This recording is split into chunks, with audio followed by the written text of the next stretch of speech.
Howdy YouTube, how's it going? Welcome back with another edition of our play-by-play win breakdown video series. In this breakdown, we're going to take a look at a video where we had to pull out all the stops to get the dub at the end. We're also going to go over some game mechanics in this video that should help you guys out in your future Warzone matches. If you like this video, don't forget leave some likes. If you want to see alerts for the next videos, don't forget to subscribe to my channel. And let me know in the comments below, what you guys think about this? Were there any questions about the video that I didn't answer that you guys might want to know? So yeah, we're going to have some fun with this. Let's go ahead and jump into the video.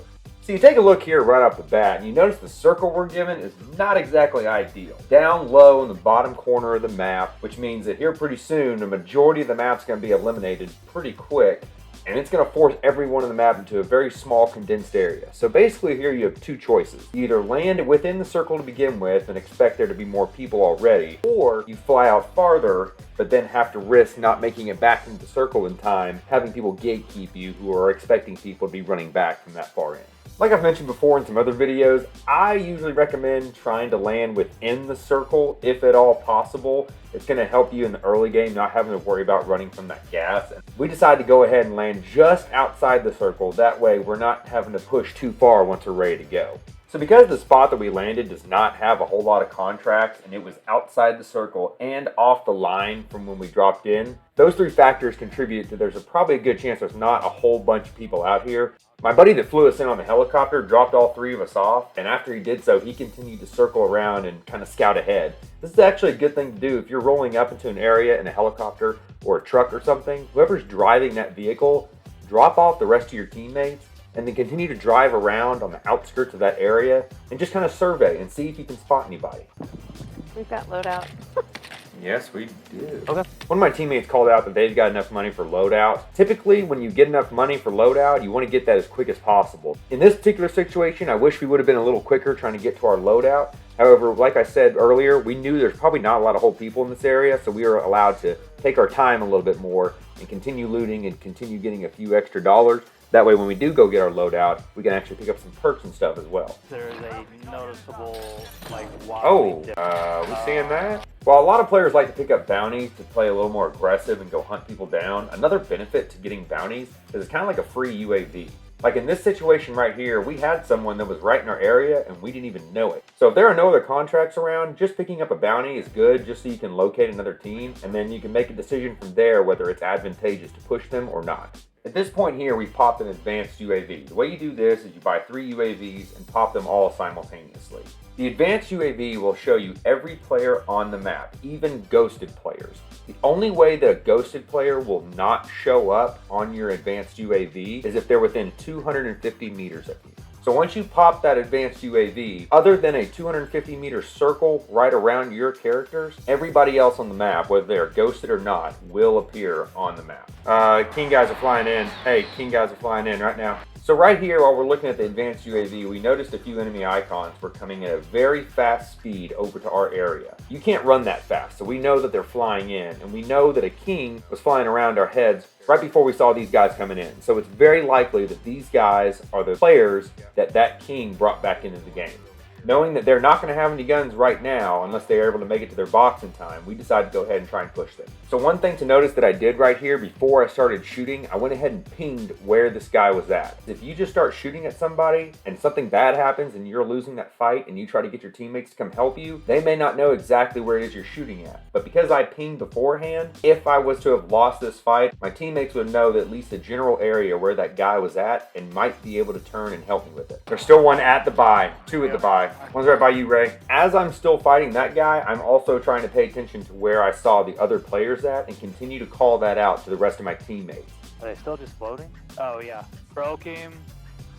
God dang. One thing that players tend to forget sometimes when they're looking at pings of enemy players on their mini-map is if a player is above you, there's going to be a little red arrow over the top of their red circle, and if a player is below you, there's going to be a little red arrow at the bottom of that circle. That's going to give you a better idea of the location of that player. So here, one of my buddies noticed as there's 2 pings on the mini-map, one of those red pings has a red arrow above him, meaning there's a chance that he's either on the crane or floating, and we determined that he was floating in.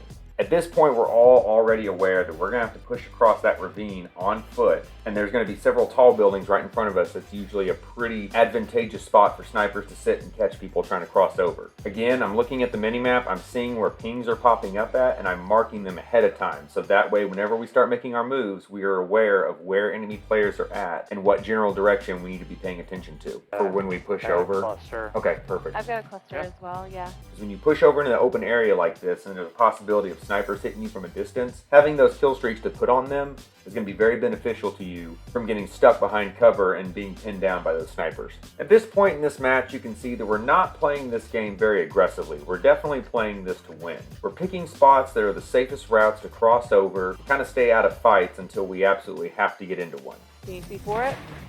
About to. So right here, my teammates were paying attention to the minimap and noticed a king coming around to us. I typically nowadays like to run stuns and C4s. The reason I choose C4s is because I find myself in certain situations where a truck or a vehicle is giving us a hard time, and C4s are a really good deterrent against them. As you can see here, you're able to throw your C4 a little bit farther if you're sprinting and you kind of do a little jump right before you throw it. It'll increase the throw distance of that C4, and that's why I was able to reach that car and take out the king. When you see a king disappear off the map, it's usually one of two reasons. Either they've won the king or they've been killed. Know that a king lasts for 3 minutes. So if you see that king icon disappear before around 3 minutes goes up, chances are he probably got killed. Hey, Okay. do another advance, Chris. Here. Here we looked and we noticed that right before we move, we all have enough money to pop another advanced UAV. When you get later into the game like this, there's a chance that a lot of players that have come back from the gulag don't have ghosts. So there's a higher probability that you're going to catch more players on that advanced UAV. Are we going to push them? Or Yeah, should we go let's get around? these guys. We know that this team right here is in front of us and they're in between where we have to push to in order to get back into the circle, so we have no choice but to engage these guys.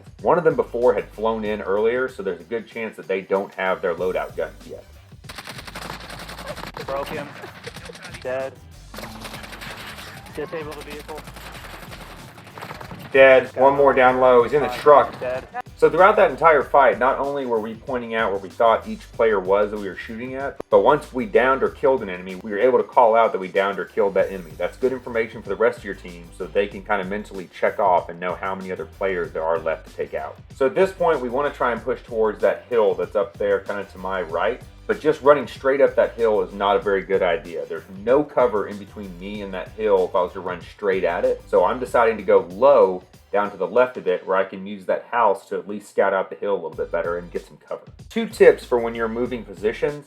One, if you're moving in a more open area, you want to try and go from cover to cover. So as you can see right in front of me, there's a bunch of rocks and stuff laying around. I'm trying to run towards these rocks, or at least in their general direction. That way, if I do get shot at, I at least have something that I can lay down or try and get some cover behind. The second tip for pushing is this house that's right up here to my right. You have to understand that there are windows on each end of it and on the bottom floor on the sides.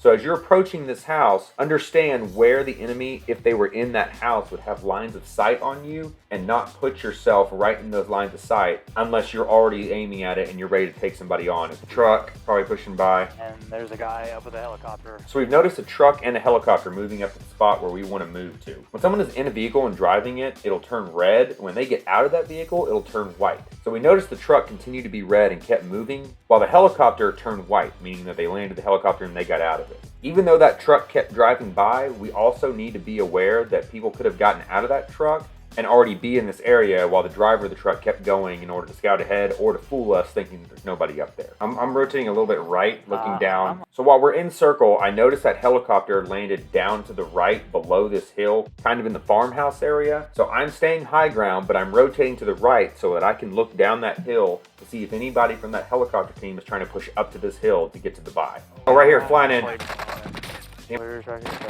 Right here, God, another guy shooting at me. Yep, I'm dead. God! So essentially what happened here, what I thought would happen beforehand, was that team that landed in the helicopter, they did decide to push up the hill.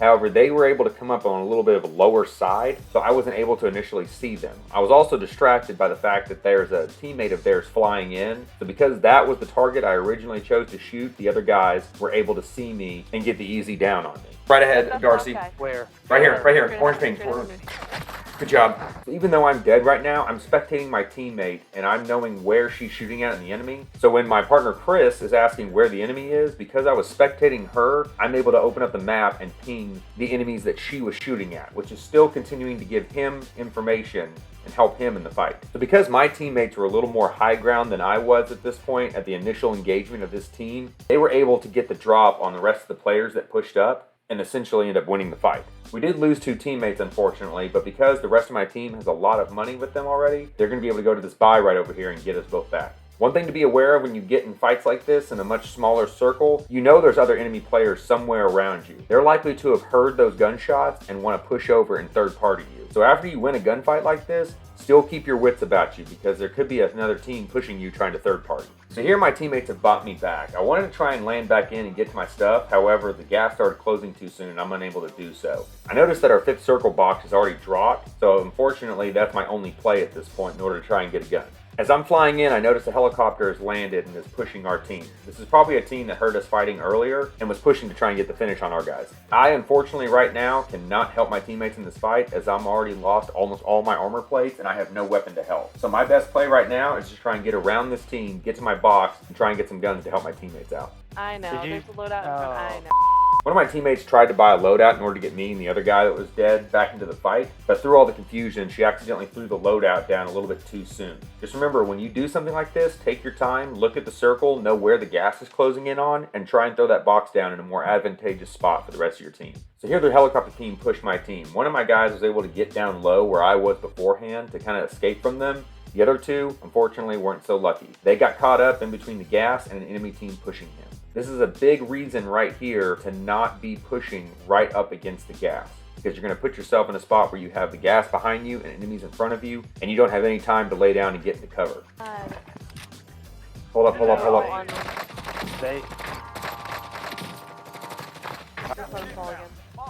I just got a double kill. So I'm pretty proud of this play right here. Essentially, because I was able to escape those guys and sneak around behind them to get to my box, I was able to get to my loadout. And the important thing about this loadout that I grabbed here, it's my fully loaded loadout. The way I have this set up is I essentially run a growl, and instead of adding another attachment to the gun, I run the fully loaded perk, which gives you full ammo in the gun once you start off with it. When you get into a situation like this and you have to drop in quick, get your loadout, and you're not going to have time to loot and find other ammo, it's good to have a loadout that you can grab that's already going to be full on ammo. That way you're able to be into the fight right off the get-go. So I highly recommend making one of your 10 classes a fully loaded class. I'm also running Ghost on this. This is also a good thing to do where if you get to your 2nd or 3rd box within the match and you already have Ghost in the rest of your guns but you need ammo, you can pick up this fully loaded class, get full ammo on your AR, and then just pick back up your other guns, and now you've got full ammo, your original weapons, and you still have Ghost. There's only 2 members of our team left and I'm already short on plates. So at this point, I'm looking at the circle and I'm trying to pick the safest way to push into that circle. I know if I go back to where my teammate is,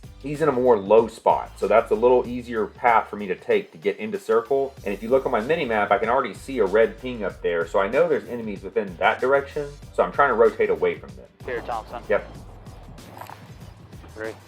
My teammate noticed that I was low on plates. He has extras, so he's already dropping me some when I roll up to him, so I'm fully plated. It's going to benefit you in the long run if your other teammates are well equipped and ready for a fight, so try and also pay attention to what they have and see if there's anything you can give them that will help them out. At this point, we've pushed low, and we're pushing into the only really cover that's left in this area. We're not 100% sure there's enemy players right up here, but at least we're trying to put ourselves in the safest spot we possibly can. At this point, I'm moving around in cover. I'm trying to keep myself hidden as best I can from different angles. That way I'm not picked off by a sniper off in the distance. Yep, right here. Just put a cluster down on him. So my teammate made a really good play right here. He noticed enemy players, but instead of just starting to shoot at them, he pinged them first so that I was aware of where they were at, so that when he started shooting and firing at them, I could move over to help them. He also put a cluster down on them. What that cluster is going to do, while it may not kill those players, it's going to force them to move. So they're not going to be able to just sit there and lay into cover, and hopefully if me and my teammate can see them in time, we can catch them while they're on the run. It's down 1. Down one myself. And one thing we discussed in my other video is if you down a player, if you have a safe route, it's best to try and go and finish that player so they don't self-revive. Unfortunately, at this point, I've already had some plates broken off. I was able to down that player, but we have a cluster strike on us, and we have other teammates pushing in this area that we're not 100% sure of where they're at. So at this point, it was more advantageous for me to down that player and then put myself back into cover to reload, reset, and try and figure out where the rest of the teammates are at. They're fighting over here. Yeah, I know. So at this point, I'm pushing over to this area because my teammate and me can hear gunshots going off up ahead of us. So we know that there were only 2 other teams left, so we know that those teams are engaging, which is going to give us a chance to move our position, get to a safer spot in the circle, and be able to give us a more advantageous spot to try and find the rest of these players. I know the general area of where these guys are at, so that's why I'm trying to keep my focus to this side of the circle. I've heard the enemy player's footsteps on the other side of these hills right here, which I called out to my teammates, so now he knows from where I'm at where the enemy players are at. So here I've looked and I've noticed the circle is going to be pushing back to where we originally came from. I've pinged where I think the enemy players are at, so from that point we know that those players are going to have to push across us in order to get into the safe circle. So at this point we're not pushing them. We know they have to come to us. So we're going to be patient and wait and see where they pop up from and take the fight to them there. They're right on top. Right here, that's one. Right, yep. I know. Let's go, big win. Let's go, good job, buddy. So this play that I made right here was definitely a little risky, but I'm trusting my guy behind me that he's going to be able to land the final kill shots. I know these guys are about to push out and cross right in front of me, so instead of waiting and getting snuck up on, I try to make a play and stun the player and take him out. And even though I'm not 100% sure of where the second enemy player is, I know my guy is farther back in the circle and he has a more wider range of view in order to spot where the rest of the players are. So while I kind of put myself out there as a decoy to draw out the enemy players, I'm trusting that he's going to be able to follow up shots and get the final kill. This win right here I'm particularly proud of. We were not in a very good spot right there at the end. At one point we only had one guy with his loadout and me falling in from Gulag trying to grab my loadout with an enemy team pushing right at me. But because we played it smart and we played it safe and we were aware of where the other enemy players were at, we were able to play off of that and put ourselves in position to take them out. Sometimes in these matches, it's not always best to be super aggressive. And if you play it right, in the end, you get the W. And that's gonna do it. Good game, good win. Had a lot of fun with that one. Hopefully my next breakdown video we're gonna get in less than a week's time. I'm already working on it, so be sure to hit that subscribe button so you guys get an alert whenever that video comes out or when any of my other videos come out. Also, check me out on my other social channels. I've got a Facebook group, Roughneck81 Stream HQ. It's where I post all my updates, stream alerts, giveaways, stuff like that. I'm on Instagram at Roughneck81, and I stream on Twitch at twitch.tv/Roughneck81. I usually try to get on about once or twice every 3 days. The firefighter schedule makes it kind of hard, so I kind of have to bounce around a bit. Also, guys, make sure to check out ArrayGaming.com. I'm an affiliate with these guys. They got some really cool gaming apparel. And if you guys see anything on there that you like, when you go to checkout, type in Roughneck81 on the discount code bar, and you'll get 10% off all your purchases. Appreciate everybody stopping by today. You guys take it easy. Have a good rest of your day.